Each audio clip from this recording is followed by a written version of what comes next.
오늘 마태복음 5장 27절서부터 좀 보도록 하겠는데, 크게 주제는 두 가지로 구성이 됐죠. 간음의 문제, 음행의 문제와 또 하나는 무슨 문제가 등장을 합니까? 예, 맞습니다. 이혼의 문제가 소개돼요. 근데 사실 이 이야기는 별개의 이야기가 아니라 하나의 이야기입니다. 그래서 주제가 아주 신비스럽게 논리 전개가 되는 걸 눈치 빠른 분들은 읽으면서 발견을 할 수 있을 거예요. 보면 이 간음의 문제가 온 몸이라는 지체의 문제로 발전을 하다가 다시 이혼의 문제로 확대가 되어서 그 이혼의 문제가 또 마지막에는 음행의 문제로 귀결이 됩니다. 그런 논리를 따라서 오늘 말씀을 듣다 보면 오늘 예수님이 이 말씀을 통해서 정말 드러내고자 하시는 의도가 이 부분이었구나 라는 것을 금방 깨달을 수 있을 거예요. 우선 본문을 볼까요? 또 간음하지 말라 하였다는 것을 너희가 어떻게 쓰나? 들었으나. 이것은 출애굽기 20장이라든지 7계명에 보면 간음하지 말라 돼 있죠.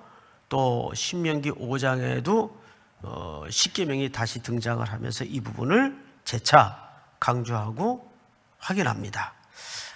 그것은 가나안 땅에 들어가서 새롭게 삶을 시작할 이스라엘 공동체에게 하신 아주 분명한 선언입니다. 자, 그런데 간음하지 말라 하였다는 것을 너희가 들었으나. 근데 예수님은 여기에서 재해석을 해요. 해석을 새롭게 한다 그 말이죠. 간음의 문제에 대해서 나는, 예수님 자신을 얘기합니다. 너희에게 이르노니 음욕을 품고 여자를 보는 자마다 마음에 어떻게 간음하였음이니라? 이미. 그러니까 예수님은 상상 속에서 또 무의식 속에서까지 그 죄의 뿌리를 근본적으로 건드리는 예수님의 이 시대에는 사실상 새로운 해석입니다. 자, 성경을 좀 보십시다. 여자를 보는 자마다 마음에 이미 간음하였느니라. 완료형을 썼어요. 그렇죠? 이미 범죄했다, 그것은. 그러니까 예수님은 무엇까지를 중시하는 거죠? 그 마음의 동기까지를 매우 중요하게 생각을 한다는 거예요. 이 대목에서 그러면 이거 안 걸릴 사람이 누가 있겠느냐. 여기서 이 구분을 좀 하실 필요가 있어요. 가끔 이제 우리 목회자들이 이 부분을 설명할 때 이런 예를 기억하실 겁니다. 머리 위로 새가 날아가는 거야 어쩔 수 없어요. 인간이 성욕을 가진 존재로서 머리 위로 새가 날아가는 거야 어쩔 수 없어요. 그런데 뭐는 막을 수 있죠? 그 새가 내 머리에 앉아 둥지를 만들고 둥지를 트는 것까지는 누구 책임이에요? 그건 자기 책임이에요. 자, 비근한 예로 두 인물을 소개할게요.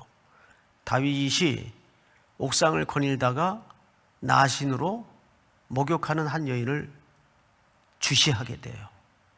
거기서 끝났어야 돼요. 거기서 끝났어야 되는데 그 바라봄이 뭘로 발전을 하죠? 천추의 한을 남기는 밧세바를 범하는 간통으로 확대되고 발전을 합니다. 또 한 예를 들까요? 아주 반대의 예인데 요셉입니다. 그 보디발의 아내가 요셉을 단회적으로 유혹한 게 아니에요. 창세기 39장 10절 11절을 보시면 날마다 청했다 그랬어요. 그때 당시 요셉의 나이가 아주 피가 뜨거운 나이입니다. 20대 초반이에요. 그런데 날마다 그 여인은 요셉을 음해했어요. 그때 요셉의 행동은 어땠나요? 그 자리를 피합니다. 그러니까 정욕이라는 죄는 맞서서 싸우는 죄가 아니에요. 정욕이라는 죄는 피해서 이기는 죄입니다. 믿습니까?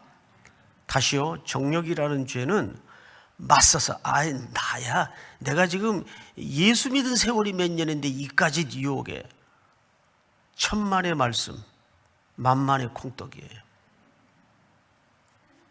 이 문제에 대해서 장담할 수 있는 인물은 하나도 없어요.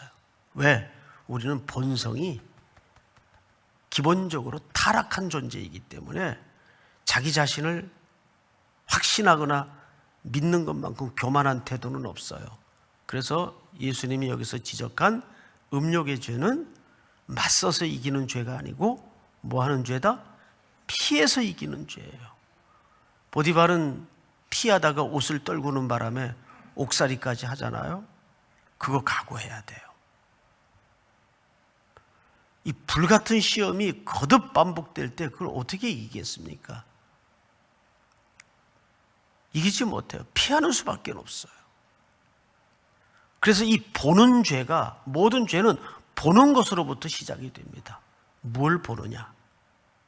그 요즘 이 미디어 매체가 얼마나 우리의 시선을 유혹의 불구덩이 속으로 몰아넣습니까? 사람은 뭘 보고 사느냐가 굉장히 중요해요. 건강한 화면, 건강한 영상을 여러분 추구하세요. 이제는 영상 매체를 피해 살 수가 있는 시대는 아니에요. 이제 불가분의 삶의 구조 속에 들어와 있기 때문에 이거 대단히 중요합니다. 자, 그런데 예수님이 여기서 이 대목을 어느 정도까지 중요하게 여기고 이상하게 생뚱맞은 방향으로 주제를 끌고 가십니다. 보세요. 만일 내 오른 눈이 너로 실족하게 하거든. 눈은 뭐 하는 거죠? 보는 거예요. 보는 거. 방금 말씀드린 이 죄의 첫 번째 통로입니다. 아담이 에덴 동산에서 넘어질 때도 보암직하고 그 죄가 어디로부터 들어왔어요? 보는 것으로부터 들어왔어요. 보암직하고 네 오른 눈이 너를 실족하게 하거든 빼어내버리라. 네 백체 중 전신을 얘기하죠. 온몸 하나가 없어지고 온몸이 지옥에 던져지는 것이 유익하며 또한 만일 네 오른손이 너로 이 손이라는 것은 그 죄가 활동하는 수단이에요. 그렇죠? 내 오른손이 너로 실족하게 하거든 찍어내어 버리라. 네 백체 중 하나가 없어지고 온몸이 지옥에 던져지지 않는 것이 유익하니라. 이렇게 돼 있어요. 자, 여러분 눈치를 채셔야 돼요. 이 음행의 문제가 어느 문제로 지금 확대되죠? 몸의 문제로 확대가 됩니다. 몸. 자, 이상하죠? 왜 음행의 문제가 몸이라는 문제로 확대가 될까요? 이 설명은 조금 후에 드리도록 하겠습니다. 우선 이 당시에 이 유대인들이 아내라는 존재에 대해서 어떻게 경시한 태도를 갖고 있었는가를 조금 고민해 볼 필요가 있어요. 본문 27절을 다시 보십시다. 또 간음하지 말라 하였다는 것을 너희가 들었으나 나는 너희에게 이르노니 음욕을 품고 누구를 보는 자마다? 여자를 보는 자마다. 우리말 성경에는 그냥 여자라고 되어 있는데 이게 원래 원문의 의도대로 그대로 살리자면 남의 여자입니다. 그러니까 이 여자는 귀내라는 표현을 써서 귀내. 이 귀내라는 말은 결혼한 남의 여자를 얘기합니다. 남의 여자를 보는 자마다. 남의 여자를 탐하는 자.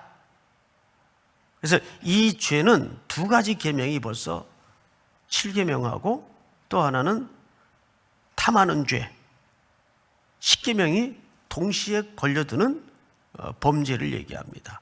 그런데 이 죄가 지금 어디로 확대가 되냐면 몸이라는 개념으로 확대가 돼요. 자, 우리 신명기 24장을 좀 띄워주실까요? 예. 사람이 아내를 맞이하여 데려온 후에, 여기서도 결혼한 여자죠? 데려온 후에 그에게 무슨 일이 있음을 발견하고, 수치되는 일이 있음을 발견하고 그를 기뻐하지 아니하면 이혼 증서를 써서 그의 손에 주고 그를 자기 집에서 내보낼 것이요, 이렇게 되어 있어요. 자, 이 부분에 대해서 유대인들은 두 가지 해석을 해요. 첫째는 샴마이파라고 있어요. 샴마이파. 또 하나는 힐렐파라고 있어요. 힐렐파. 이 두 파가 사실상 그 유대인들의 큰 두 부류인데, 이 두 파는 뭘로 나누어지냐 하면 성경 해석의 방식으로 나누어져요. 그래서 이 힐렐파는 이거를 아주 폭넓게 적용을 합니다. 수치되는 일에 대해서. 어떤 일을 그러면 수치의 정의로 볼 수 있느냐. 심지어는 이거는 만들어낸 얘기가 아니에요. 음식을 먹다가 음식 안에 남편이 돌을 씹었어. 이거 수치되는 일이에요. 근데 여자가 데려왔는데 또 미모가 좀 시원찮아. 이건 수치되는 일이에요. 실제 이 사람들이 이 힐렐파는 수치되는 일을 이렇게 폭넓게 적용을 했어요. 근데 반대로 샴마이파는 그거를 문자적으로만 적용을 했어요. 그 수치되는 일이 당시에 뭐냐 하면 음행과 간음을 얘기합니다. 실질적으로 그 팩트가 벌어지지 않는 한은 이게 이제 샴마이파의 해석이에요. 근데 힐렐파는 뭐 미모가 좀 마음에 안 든다든지, 또 음식이 맛이 없다든지, 살림살이가 신통치 않다든지, 그 별의별 적용의 의도를 확대시켜서 여자를 그냥 버리는 거예요. 이것이 여자들이 겪는 이 당시의 서러움이고 화근이었습니다. 그러니까 이 여자들은 남편들에 의해서 이런 이유로 쉽게 버림을 당합니다. 그래서 사실 신명기 24장을 다시 띄워보시면 이런 뜻입니다. 수치되는 일이 있음을 발견하고 그를 기뻐하지 아니하면 무엇을 써서, 그래서 이것은 이혼을 허락하기 위해 이 말을 하는 게 아니라 이혼을 쉽게 하지 못하도록 하기 위해서 부득이 만든 모세의 율법을 통한 제도였어요. 근데 이거를 우리는 우리의 연약함 때문에 이혼을 허용하는 쪽으로 잘못 해석을 하는 거죠. 오히려 이혼을 방지시키기 위해서 그렇게 말도 안 되는 이유를 갖다 대서 여자들을 자꾸 내버리고 가슴 아프게 만드니까, 이것은 여성의 인권의 측면에서도 이래서는 안 되겠다 싶어서 하나님이 이 타락한 공동체의 그 부부관계의 견고함을 계속 유지시키기 위해서 이혼 증서를 써서 그의 손에 주고 그를 자기 집에서 그때는 내보낼 것이다. 그러니까 쉽게 내버리지 않도록 하기 위해서 만든 법이에요. 그런데 이 법을 가지고 먼 수천 년이 흐른 훗날에도 힐렐파와 샴마이파가 해석과 적용을 달리했단 말이에요. 그래서 샴마이 학파는 실질적으로 그런 음행의 일이 벌어지지 않는 한은 버려서는 안 된다라는 쪽이고, 힐렐 학파는 이 조금 더 못된 학파죠. 별별 핑계를 다 적용시켜서 이걸 아주 광범위하게 적용을 시켜요. 예수님이 지금 그 말을 하는 거예요. 자, 그런데 다시 오늘 본문으로 돌아가서 30절을 보세요. 또한 만일 네 오른손이 너로 실족하게 하거든 찍어내어 버리라.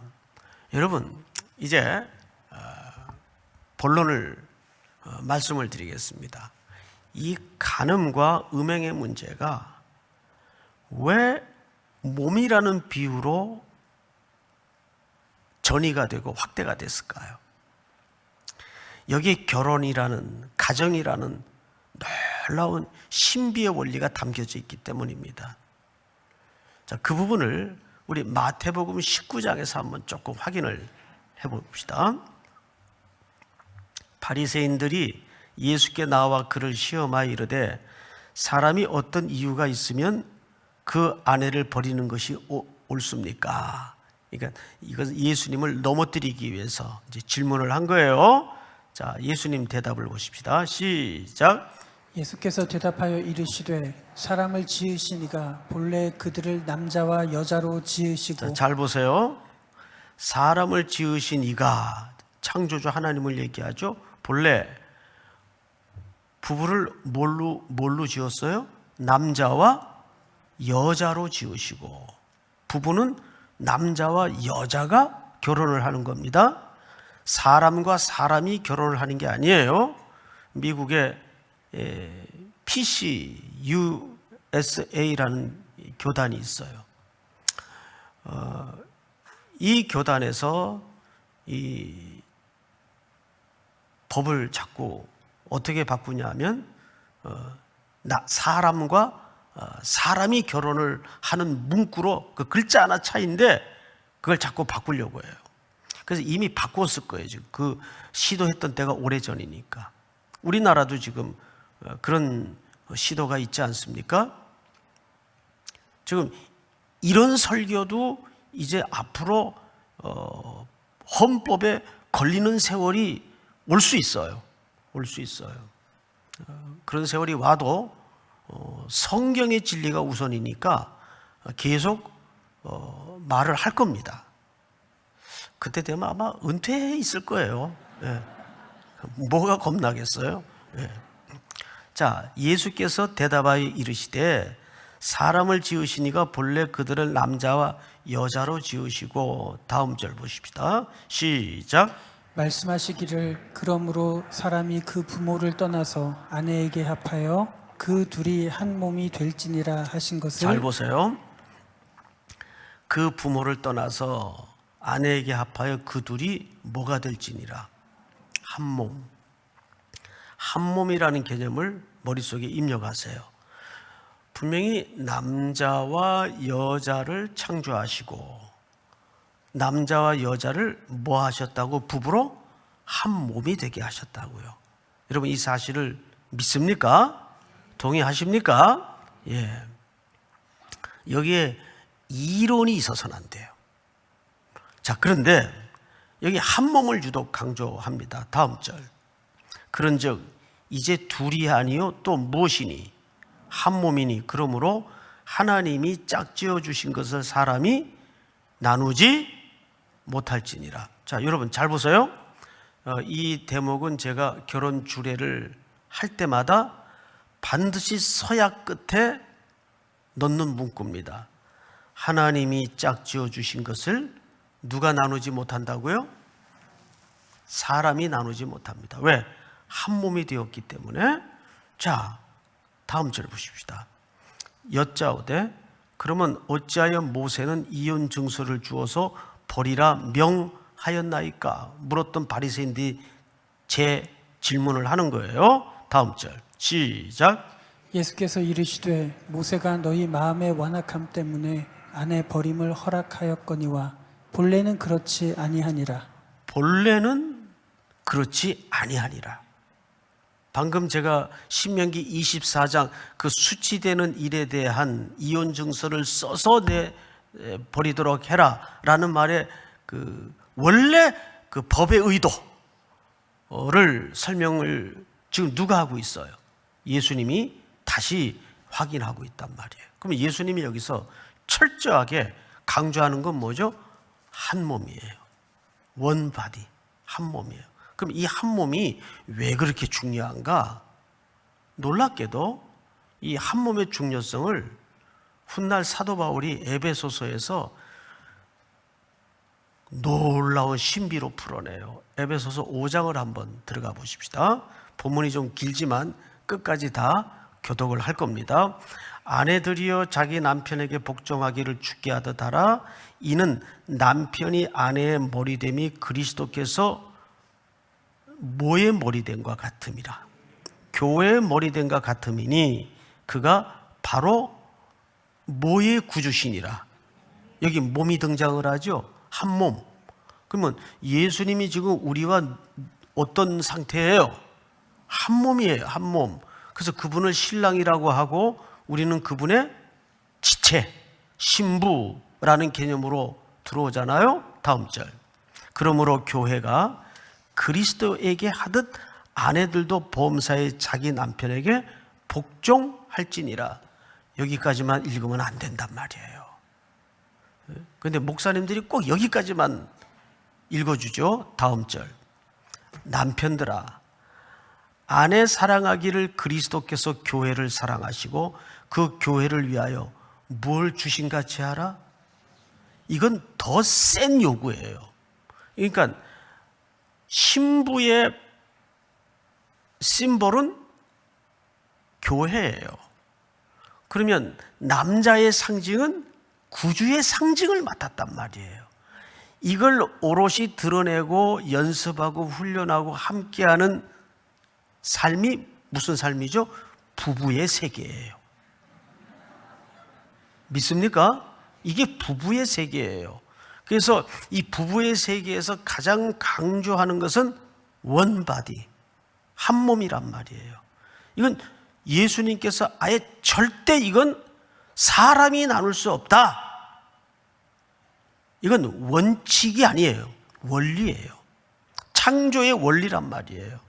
자, 이는 곧 물로 씻어 말씀으로 깨끗하게 하사 거룩하게 하시고, 다 같이 시작. 자기 앞에 영광스러운 교회로 세우사 티나 주름 잡힌 것이나 이런 것들이 없이 거룩하고 흠이 없게 하려 하심이라. 다 같이. 이와 같이 남편들도 자기 아내 사랑하기를 자기 자신과 같이 할지니 자기 아내를 사랑하는 자는 자기를 사랑하는 것이라. 시작. 누구든지 언제나 자기 육체를 미워하지 않고 오직 양육하여 보호하기를 그리스도께서 교회에게 함과 같이 하나니 우리는 그 몸의 지체임이라. 그러므로 시작. 그러므로 사람이 부모를 떠나 그의 아내와 합하여 그 둘이 한 육체가 될지니 이 비밀이 크도다. 나는 그리스도와 교회에 대하여 말하노라. 그러니까 신부의 기능과 신랑의 기능을 통해서 이 부부의 세계를 통해서 예수님은 뭘 설명하고 싶었던 거죠? 공동체로서의 교회의 모습을 드러내고 구현하고 설명하고 싶었던 겁니다. 이 속에 뭐가 있어요? 부부됨의 중요한 신비와 원리가 담겨져 있는 거예요. 근데 이런 성경적 원리를 떠나서 오늘날 사람들은, 제가 이걸 준비하면서 그 폭풍우 속의 가정이라는 러셀 무어가 쓴 책을 읽어봤어요. 그 중간 부분에 7장서부터 9장까지 전부 부부에 관한 이야기고, 그 뒤편에는 가족 안에 자녀들을 어떻게 해야 되느냐. 근데 제가 지금까지 가정에 대한 책들을 여러 권 가지고도 있고 읽어도 봤지만 이 책만큼 놀랍게도 십자가의 원리로 가정의 질서를 설명하는 책을 만나보지 못했어요. 우리 성도님들에게 꼭 필독을 권합니다. 저는 그 책이 어느 출판사에서 출판한지도 몰라요. 그런데 제가 이때까지 섭렵한 책 중에 가장 복음적이고 성경적인 질서로 결혼의 문제, 독신의 문제, 가정과 자녀의 문제, 부부의 문제를 가장 성경적인 복음적인 원리로 풀어낸 책이에요. 거기에서 발췌한 몇 가지를 좀 여러분들과 나누면서 말씀을 마치도록 하겠습니다. 자, 첫 번째. 자, 같이 읽습니다. 시작. 결혼은 당사자끼리만의 것이 아닙니다. 공동체를 위한 것이기도 합니다. 왜 결혼은 공동체를 위한 것일까요? 여러분, 영국 같은 데서는 하객들이 그냥 축하로 온 분들이 아니라 주례자가 서약 전에 꼭 질문을 하는 게 하나 있습니다. 하객들을 향해서 이렇게 물어요. 서약 전에 묻습니다. 이 결혼에 대해서 이의가 있습니까? 라고 질문을 해요. 이 뭐 가슴 떨리는 순간이죠. 근데 그 중에 한 똘 아이가 이의 있습니다 그러면 어떻게 되겠어요? 그 법적으로 효력이 없어지는 거예요. 이의 없습니다 그래요. 그 사람들이 하객이 아니라 누구이기 때문이죠? 증인이기 때문에 그래요. 증인. 그래서 결혼은 서로가 좋은 감정이 발생해서 서로를 위해서 하는 게 아니에요. 결혼은 공동체로서 만나는 거예요. 이게 성경이 가르치는 원리예요. 신부인 우리와 신랑인 예수님이 우리를 1대1로도 부르셨지만 우리를 무엇으로도 부르셨어요? 교회라는 공동체로도 부르셨단 말이에요. 결혼을 하면 두 사람만 삽니까? 거기 양가 부모님들이 계시고 또 시동생 시누이가 있고 이게 전부 아우러지고 결혼은 합병이 아니에요. 에? 결혼을 자꾸 합병으로 이해하는 분들이 계신데 공동체란 말이에요. 그래서 다시 자꾸를 좀 띄워주세요. 결혼은 당사자끼리만의 좋은 감정에서 만나는 것이 아니라 공동체를 위한 것이기도 합니다. 이 자신 없으면, 이 확신이 없으면 안 돼요. 두 번째. 예측, 상상도 안 되는 미래 앞에 서로 뭐 하는 것입니다? 서로 서원을 하는 거예요. 서원. 그래서 결혼이라는 것은 여러분 서로에게 책임이 우선이에요. 근데 오늘 이런 성경적인 토대가 약하니까 어떻게 이제 함정으로 빠지냐면 다음 세 번째를 보십시다. 결혼을, 자, 지금 말씀드렸죠. 결혼은 뭘 지는 것이다? 서로에 대한 서원이기 때문에 책임을 지는 거예요. 그 책임지기 싫은 마음이 생기기 시작하면 이제 핵폭탄이 하나 가정 안에 만들어지는 겁니다. 네 번째 볼까요? 이거 중요합니다. 그래서 우리는 행복하지도 않는 결혼 생활을 왜 유지하냐 이렇게 쉽게 얘기해요. 아니요. 결혼은 행복의 가치보다 중요한 것이 서로에 대한 뭐예요? 거룩과 이 거룩을 우리말로는 정절이라고도 표현할 수 있죠. 이게 무슨 얘기냐 하면 우리 성도들이 또 부부들이 살면서 결혼의 문화가 역사를 통해서 엄청 바뀌어요. 결혼의 양태도 바뀌어요. 그런데 바뀌지 않는 거 하나 있어요. 서로에 대한 정절의 가치는 바뀌지 않아요. 짐승들이 아니고서야 서로에 대한 정절의 가치는 바뀌지 않아요. 그러니까 결혼은 행복하냐 안 하냐보다 더 중요한, 그것도 중요하지만 가치는 서로에 대한 그 책임의 실질적인 문제가 정절과 거룩을 지키는 겁니다. 믿습니까? 자, 다섯 번째. 결혼은 길고 지고한 헌신입니다. 아주 길고 먼 헌신이에요. 부부로 법적으로 만들어졌지만 이제 참된 부부가 되기 위해서 한 50년, 60년 해로를 하려면 매우 서로를 향해서 길고 지리한 헌신이 이루어져야 돼요. 근데 만약에 여기에 문제가 생길 때 어떤 일이 벌어지는가? 자, 6번째. 결혼은 출구 전략을 벌여야 된다. 이게 무슨 얘기일까요? 오늘날 모든 가정들이 이 출구 전략을 가지고 결혼 생활을 해요. 그 출구 전략이 뭘까요? 아니면 헤어지면 되지 뭐. 이 출구 전략이에요. 그때부터 우리는 우리 속에 뭐가 만들어지는지 아세요? 헤어질 사유가 만들어집니다. 이게 위험한 거예요. 그래서 아예 예수님은 이 출구 전략을 마련했어요, 안 했어요? 사람이 나누지 못하니라. 이건 출구 전략을 버려라 그 말이에요. 믿습니까? 오늘 2019년도 기준만 해도 이 땅에 이혼한 가정수가 11만 800건이에요. 어마어마하죠. 가히 세계 최고의 이혼 국가라고 해도 틀린 말은 아니에요. 그래서 지난 한 주간 동안에도 새벽에 고린도전서 6장, 7장을 우리가 쭉 살펴보면서 좀 속 깊은 이야기를 강단을 통해 나누었었습니다. 유사한 이야기들을 참고로 들었으면 좋겠고, 또 혹 제가 이 말씀을 준비하면서 이런 생각을 한켠에 안 가질 수가 없었어요.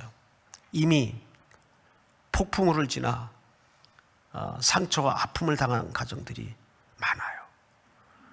일가 친척 가까운 가족들을 보면 이 문제에 안 걸려있는 사람, 안 걸려있는 일가가 없어요. 저희도 마찬가지예요. 저희도 사별도 있고 이혼도 있고 다 있어요.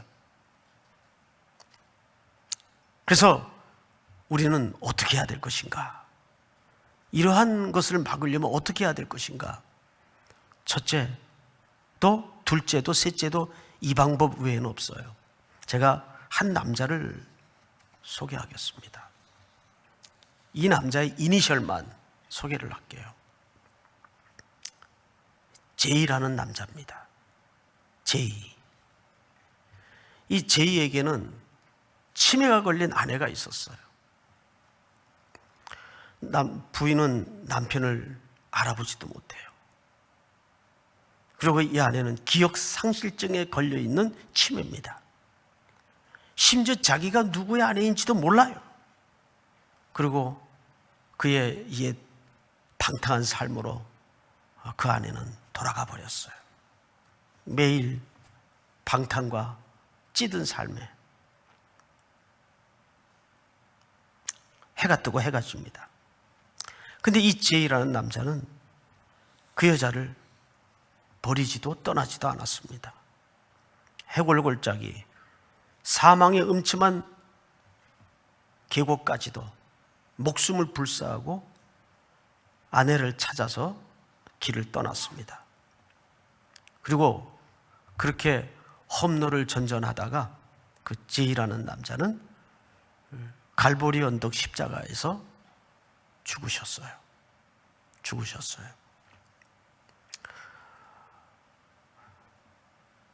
그 제이라는 남자의 죽음의 근거가 뭘까요? 이스라엘 백성들이 역사적으로 파탄에 놓여져 있고 버림당한 것 같은 위기 속에서도 언제나 성경 전체를 관통하는 하나의 단어가 있었어요. 언약을 기억하사. 언약을 기억하사. 기억나십니까?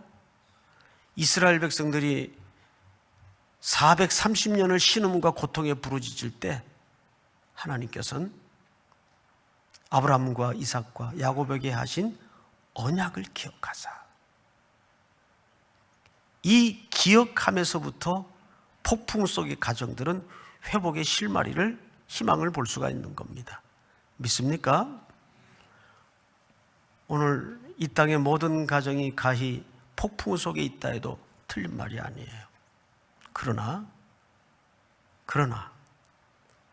그 가정에서도 하나님의 언약을 기억할 때 십자가에 침에 걸린 것 같은 내 죄를 덮으시고 안으시고 용서하시어 대신 자기 목숨을 내어주신 그 언약을 기억하십시오. 이것이 십자가로 다시 거듭나는 가정의 기초요 원리입니다.